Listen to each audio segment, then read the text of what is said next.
So remember, during this period, beginning in 1968, technically 1969, right? From the election of Nixon to the election of Clinton, okay? Essentially what we see in foreign policy is the Vietnam War coming to an end, right? When Nixon takes office, he has a secret plan to bring us out of Vietnam. Unfortunately, what Nixon does that first year that he takes the reins of the presidency is he escalates our involvement in the war in Vietnam for a reason, right? What Nixon wants to do is actually begin the process of what's called Vietnamization, right? You train the Vietnamese to assume the combat role in South Vietnam, the ARVN, South Vietnamese Army, to take on the combat role for themselves. In the meantime, right, you escalate U.S. involvement to try to do what? Clear as many sanctuaries out of the way as possible so that the South Vietnamese effort can be a successful one in defending their own country and regime, right? The other thing that you want to do, and Nixon does this in late spring of 1970, right? You invade Cambodia and Laos. Why? Not to widen the war, as Nixon says in April of 1970, but to take out communist sanctuaries that are sending supplies from North Vietnam into the South. That also will enable the war effort on the ground by the South Vietnamese who are being trained by U.S. forces to be more successful. And by 1971, mid-1971, what do you begin doing? Well, as you train the South Vietnamese to assume the American combat role on the ground in Vietnam, you begin removing U.S. ground troops by mid-1971. By December of 1972, there are no more U.S. ground troops on the ground in Vietnam. We're continuing to bomb North Vietnam, however, over the Christmas holiday of 1972. Why is that? Because we're seeking a peace agreement. 1972 is an election year. Does this sound familiar to you guys? Every time there's an election year, we try to do what? Either go to war with somebody or we try to get out of a war with somebody, right? And so Nixon in 1972 negotiates a peace agreement. And in October of 1972, because remember the election's in November, right? Nixon gets his peace accord on the negotiating table. He doesn't get the South Vietnamese to fully commit until he begins the process of bombing North Vietnam and mining Haiphong Harbor. However, eventually, Nixon, after establishing a relationship with Communist China and establishing a relationship with the Soviet Union, Nixon eventually is able to bring the North Vietnamese to the negotiating table. And on January 27, 1973, our involvement in the war effectively comes to an end. By June of 1973, all the POWs have returned from Vietnam that were found, of course, or were still alive at that time. Now for us, right, I didn't write this up here, and I should have, right? Nixon's outreach to China and détente with the Soviet Union.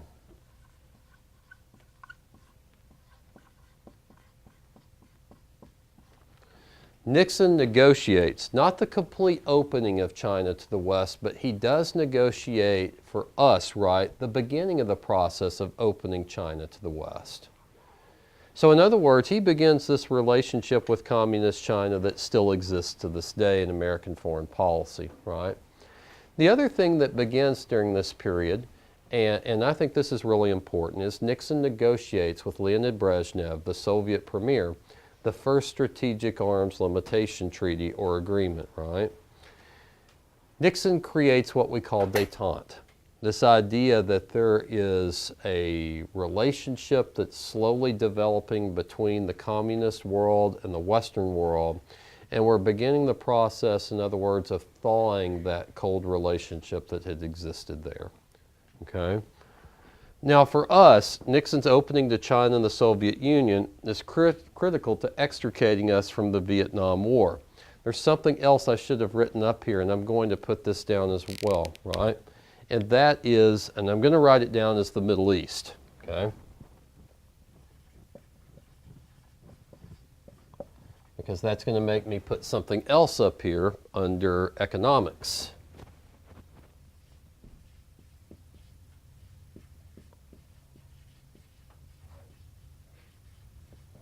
All right.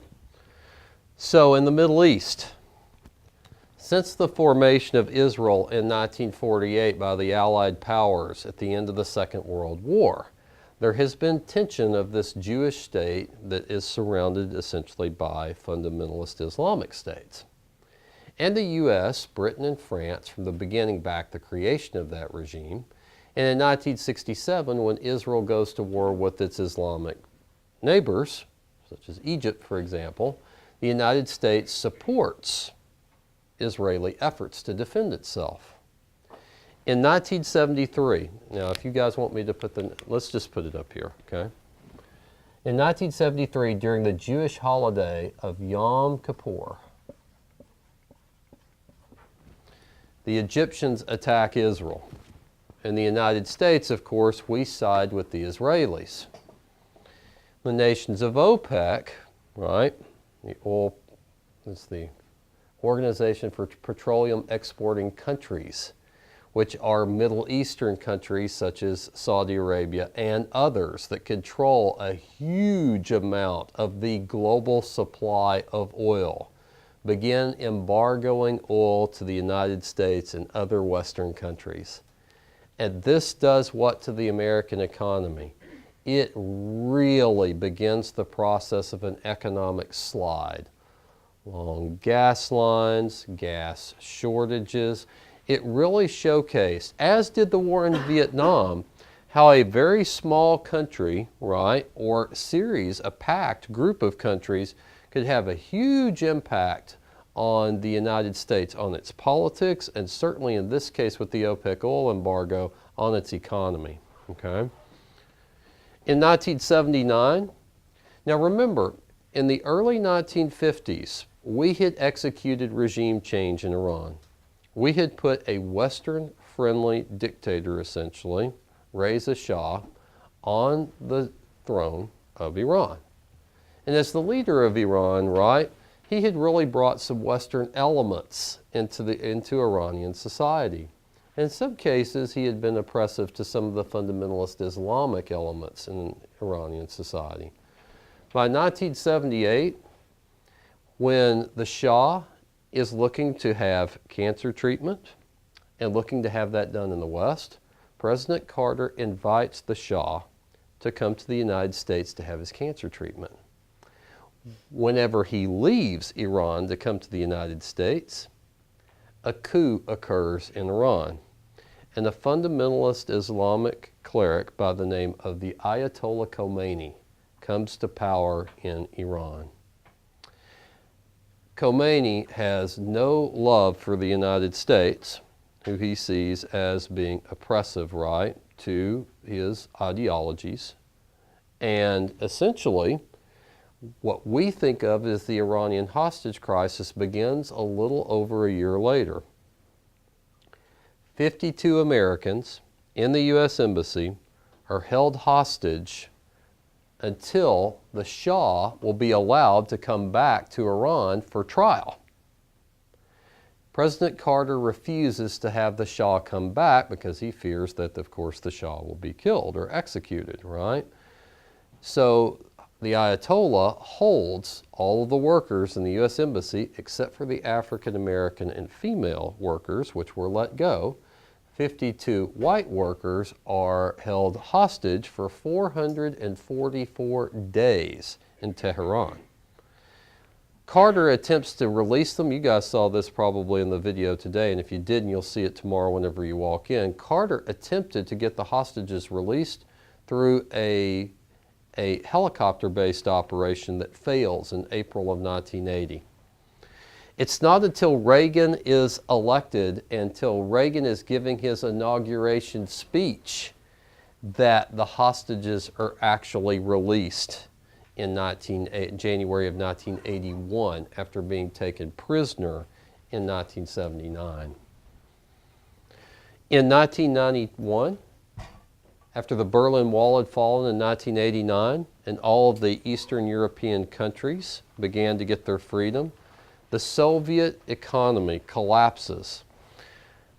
In 1985, this is kind of a long story. In 1985, the Soviet Union receives a new premier by the name of Mikhail Gorbachev. And Gorbachev begins the policies that we know as Glasnost and Perestroika. Glasnost meant that Soviet society would now be more open to the West. What Perestroika attempted to do was actually create the type of economy that China has today. In other words, the Soviet economy would be more of a capitalist or market-based economy, but keep its communist government, okay? Well, Gorbachev's reforms do end up opening up the Soviet Union, but the economic damage to the Soviet Union meant that it could no longer prop up its satellite countries that had for so long been a buffer zone for it in Eastern Europe.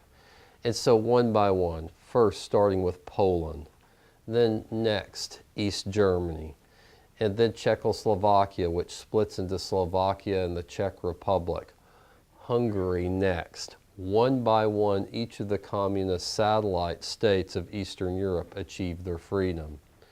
However, in 1989 at Tiananmen Square in China, despite protests and the desire for the Chinese people, right, as protesters gathered in Tiananmen Square, for the Chinese people to establish a democracy of their own. Those riots in China, or protests, are actually put down cruelly on live television by the Chinese government. So while this wave of communist governments beginning to topple and the Cold War beginning to end with the collapse of the Soviet Union by 1991, right? The Cold War comes to an end, but China remains the communist government with the capitalist economy that it still is to this day. And of course, there are still concerns about human rights in China as well. Due to an invasion of tiny oil-producing Kuwait in 1991, and the United States fearing the expansion of Iraqi leader Saddam Hussein and the creation of a large Middle Eastern state under his leadership, the United States in 1991, at the very end of the period, after the collapse of the Soviet Union, gathers an international coalition to remove the Iraqis from Kuwait. Not only do we do that, but we actually drive all the way to the capital city of Baghdad itself. Now, we do not remove Saddam Hussein from power, but the Gulf War, for us, an international peacekeeping mission and police action, right?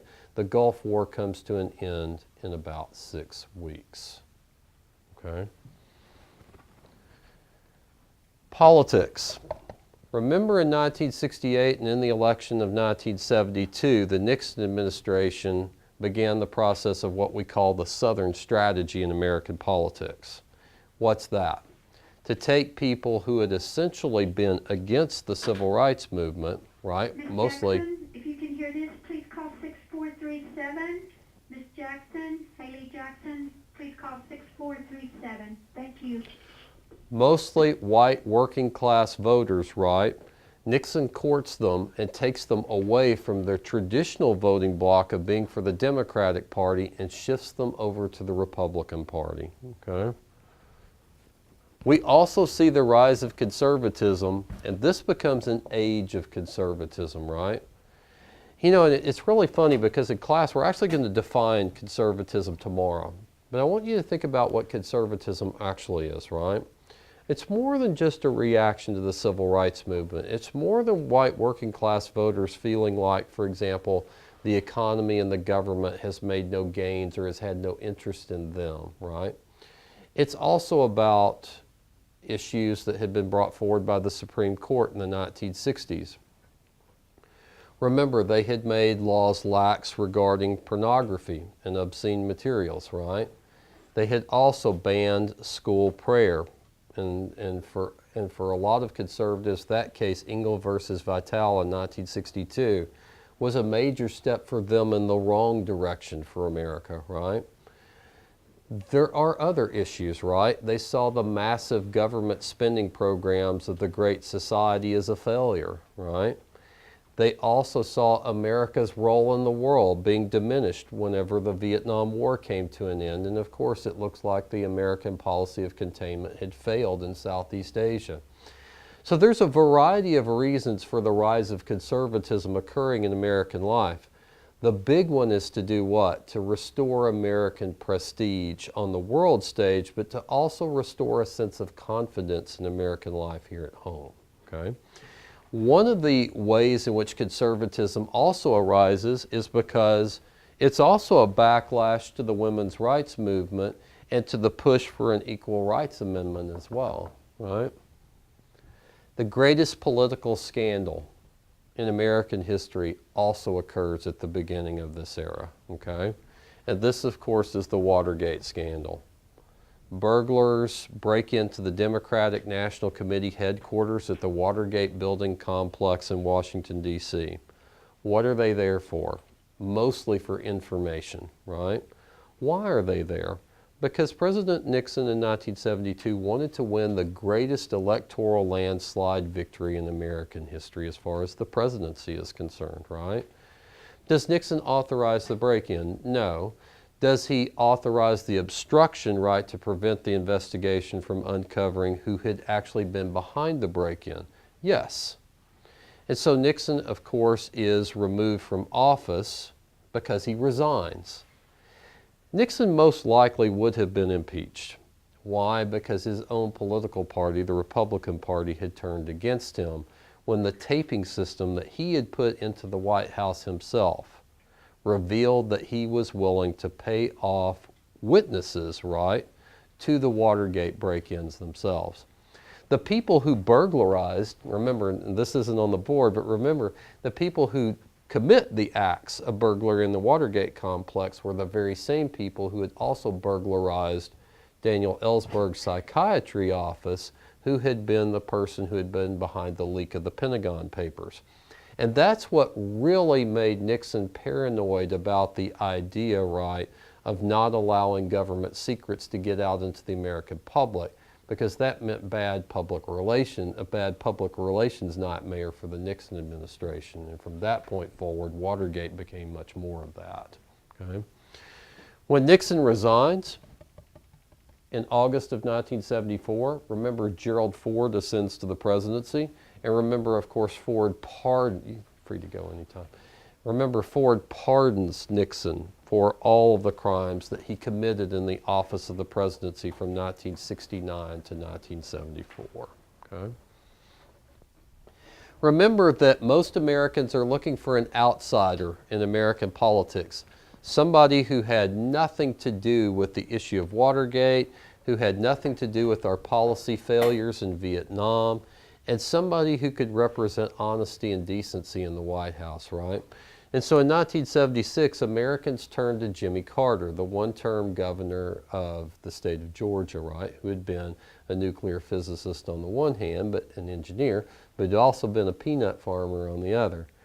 And even though Carter really cultivates this homespun image of himself to the American voters, Carter's never truly able to deal with the economic crisis that we see that occurs throughout the 1970s and worsens during his term. The Iranian hostage crisis really put a nail in Carter's administration.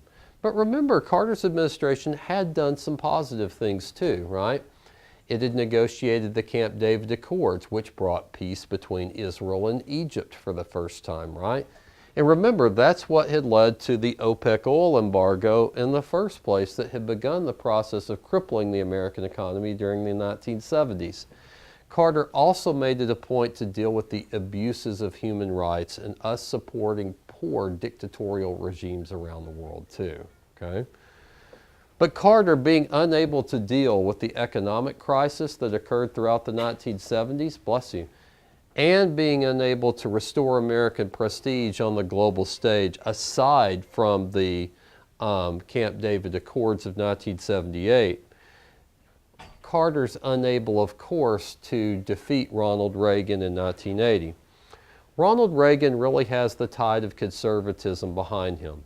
It's interesting because Reagan had been the two-term governor of California. He had essentially been outside of what had happened in Vietnam. He's not a part of what's going on in civil rights.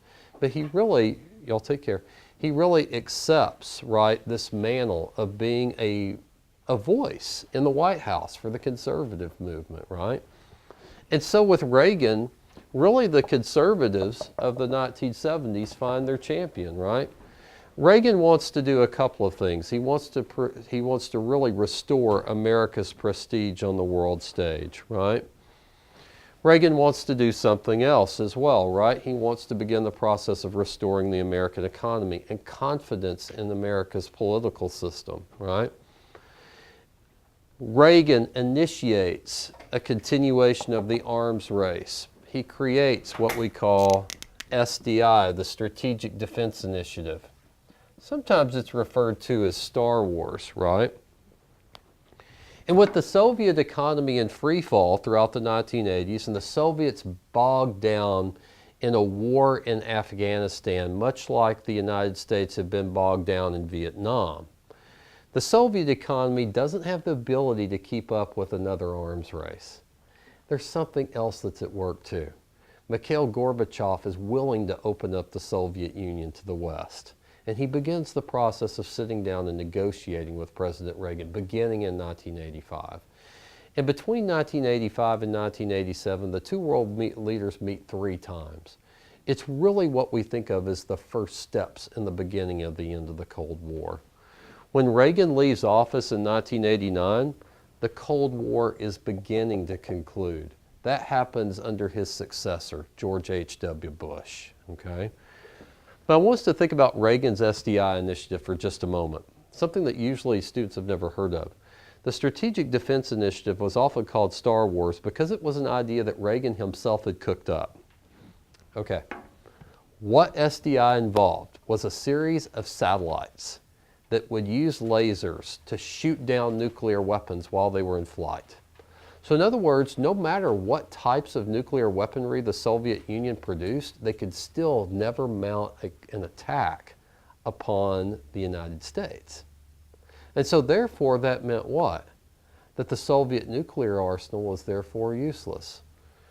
Gorbachev and other Soviet leaders actually bought the idea that we were in the developmental stages of SDI. And therefore, that's why Gorbachev is willing to open up the Soviet Union to negotiating with the United States. It's also why Gorbachev, in some respects, also begins the process of letting the satellite countries of Eastern Europe begin the process of achieving their freedom. The Soviet economy just simply cannot continue to prop them up. Reagan is highly popular in 1989 despite a scandal. And that scandal, for us, is Iran-Contra.